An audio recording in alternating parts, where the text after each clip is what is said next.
Well, hey everybody and welcome back. I know for the past few videos I've been focusing on British politics, but this one I just couldn't resist. So, from The Guardian, believe it or not, it's the US elections, and this is a belter. Obama's war on whistleblowers leave administration insiders unscathed. The five key political players enjoy virtual impunity while 4 low-level figures in prison are facing time. Right, so since Barack Obama entered the White House in 2009, his government has waged a war against whistleblowers and official leakers. On his watch there have been 8 prosecutions under the 1917 Espionage Act, more than double those under all previous presidents combined. And yet, other apparent leaks have gone entirely unpunished or have been treated, as in the case of General David Petraeus, as misdemeanours. As Abe Lowell, a lawyer for Espionage Act 8, Stephen Kim, has argued in a letter to the Department of Justice, low-level officials who lack the political connections to fight back have the book thrown at them, while high-level figures have been allowed to leak with virtual impunity. I see it's one law for us, and there we go, that sounds about right. Panetta, the former CIA director and defense secretary who has been a fixture in the Democratic firmament for decades, today spends his retirement on his walnut farm on California's Monterey Peninsula. Had his name been more obscure or his position lower, he might have found himself in a less hospitable locale after permitting the makers of the film Zero Dark 30 access to details about the secret raid that killed Osama bin Laden in 2011. There was a picture there apparently. Filmmaker Mark Bowl was permitted to attend a secret speech Panetta gave at CIA headquarters on the 24th of June 2011, less than 2 months after the raid. Military special operators were all in uniform with name tapes and seated at the front according to a 2013 draft Pentagon Inspector General report. Well, isn't that interesting? Panetta's speech, the text of which read secret, no foreign, i.e. not for release to foreigners, revealed the unit that conducted the operation and identified the ground commander by name. Okay, well that's just terrible. Okay, Bowles' attendance, according to the Inspector General report, occurred in an atmosphere defined by Obama's administration's eagerness to cooperate with Zero Dark 30. A key figure facilitating that cooperation was Michael Vickers, as Undersecretary of Defense for Intelligence of the Pentagon's senior civilian intelligence officials. Jesus Christ. That's a lot of words and without a space of breath. Vickers is something of a CIA legend, a wunderkind like Wonder Kid, right? Who in the 1980s aided an anti-Soviet jihad in Afghanistan. He was played by Christopher Denham in the 2007 Tom Hanks vehicle Charlie Wilson's Worm. In 2011, Vickers met and talked repeatedly with Bowl and the film's director Catherine Bigelow. In one of those conversations, Vickers specifically named Special Operations Planner, who he told the filmmakers can probably give you everything you would want. According to the Inspector General report, Admiral Eric Olson, then the commander of the US Special Operations Command, had already told Vickers, my hope and intent is that the Special Operations Planner not be identified by name as having participated in any way. Right, so this is the next part where this actually makes a point. Neither man has been prosecuted. Vickers remains the Undersecretary of Defense for Intelligence. Zero Dark 30 has been criticised for inaccurately portraying CIA torture as critical to the success of Bin Laden raid. Right, and they now we're on to the Olympic Games leakers. Right, no charges. In June 2012, when the president election underway, David Sanger of the New York Times published an explosive story. Obama had under a wave of cyber attacks against Iran. The sabotage operations were ongoing and included such that US-Israeli developed worm that assaulted the systems controlling the Iranian centrifuges. Olympic Games, the code name for the operation, was a milestone in 2 ways. It brought the US into unfamiliar territory of a first-use cyber attack that compromised physical systems, precisely the sort of network assault that its own officials publicly cite as a grave and impending danger.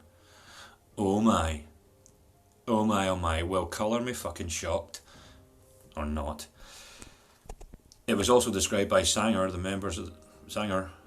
It was also described. I'll do that one again. It was also described to Sanger by members of the presidential's national security team who were in the room at the time when Obama was under attack by Republican rival Mitt Romney as weak on national security generally and Iran specifically. The disclosure was so shocking that within days of Sanger's story being published, the Democrat Dianne Feinstein, then chair of the Senate Intelligence Committee, called for an inquiry. That inquiry by the FBI has been said to focus on James Hoss Cartwright. Hoss will be his nickname, I imagine. Now retired Marine General who had served as Vice Chairman of the Joint Chiefs of Staff and rare flag officer trusted by the White House. Cartwright has not been charged, and the Olympic Games inquiry is said to have run aground because Cartwright's attorney might try to put the White House's relationship with reporters and the use of unauthorised leaks on display. On trial, the Washington Post recently reported. Well, I haven't heard anything about this. There's David Pretis. Jail time unlikely for a misdemeanour. And there's the man himself. Peteris, whatever his name is, not care enough. The most celebrated army generals of his generation who went on to become the director of the CIA is now out of legal trouble.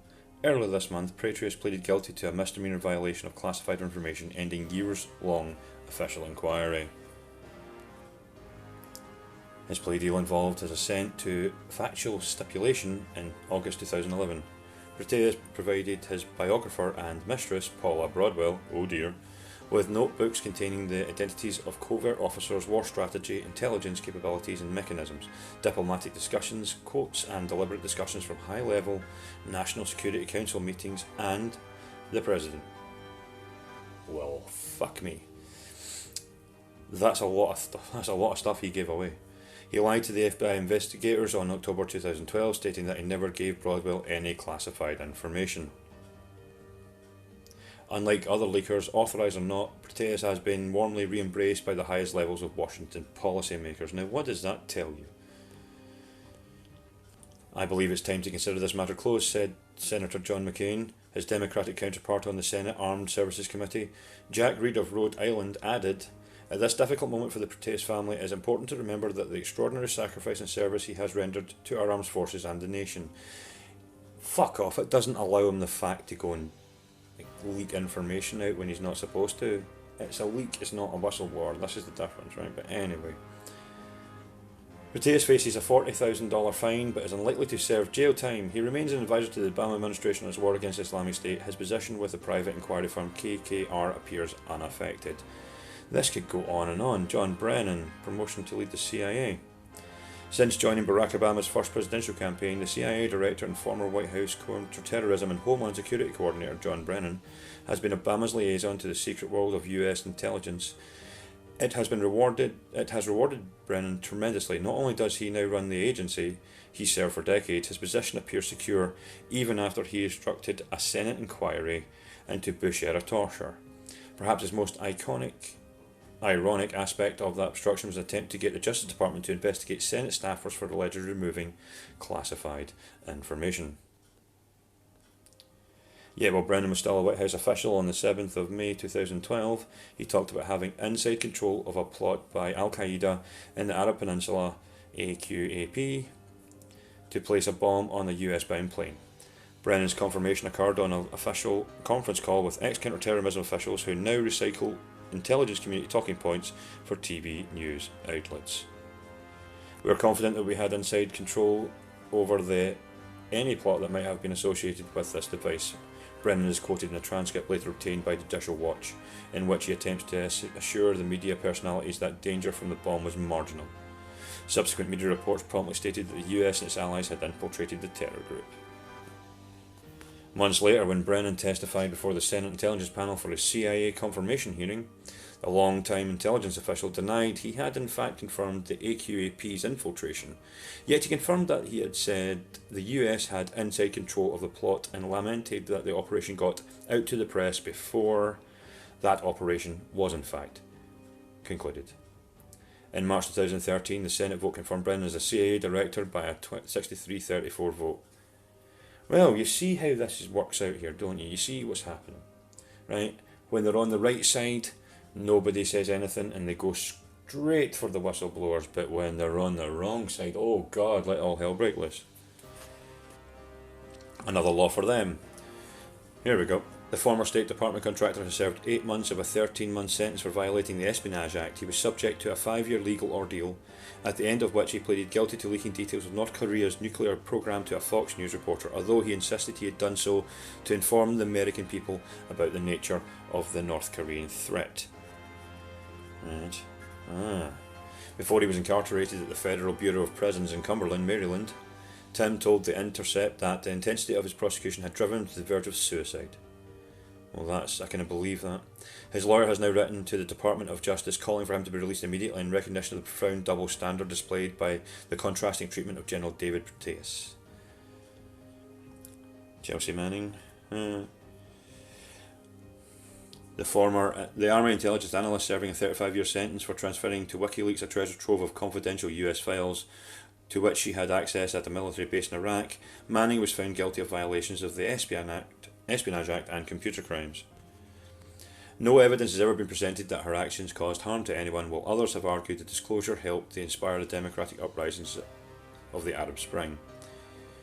Manning, who is currently appealing, said at the time of her sentencing, "I chose to disclose classified information. I did so out of a love for my country and a sense of duty to others." Jeffrey Sterling, right, okay, I'm not going to read any more, he was convicted in January, right, okay, but see, when this was printed, when was this in print? Right, this article is more than 4 years old, right, so it's 2015 this article came out, but I think it's extremely pertinent to today by showing the complete double standards of the American whistleblower system and how they're treated amongst everyone. So, ladies and gentlemen, I say I'm not going to go through the whole thing because I'll be here all fucking night, and the almighty algorithm screws you up for long videos. But so, leave me a comment, let me know what you think of the double standard of the Democrats, right? When it's okay when Obama's administration does it, but it's not okay when fucking Trump does anything. So, let me know what you think, let me know in the comments. Thanks very much for watching. Thanks for subscribing. Hit like, hit share, blah blah blah, all that stuff. I'll catch you all in the next one.